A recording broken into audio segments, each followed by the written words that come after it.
শুটিংয়ে গিয়ে পানিতে ডুবে মারা গেছেন অভিনেতা রাহুল অরুণোদয় বন্দ্যোপাধ্যায়।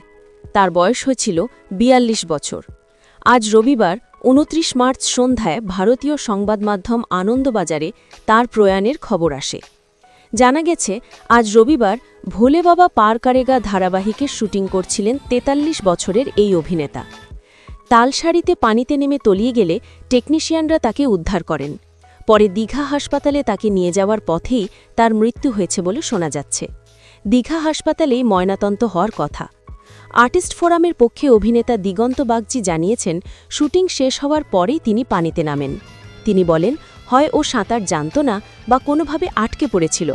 হঠাৎ টেকনিশিয়ানরা চিৎকার করতে করতে বলেন, রাহুলদা ডুবে যাচ্ছে।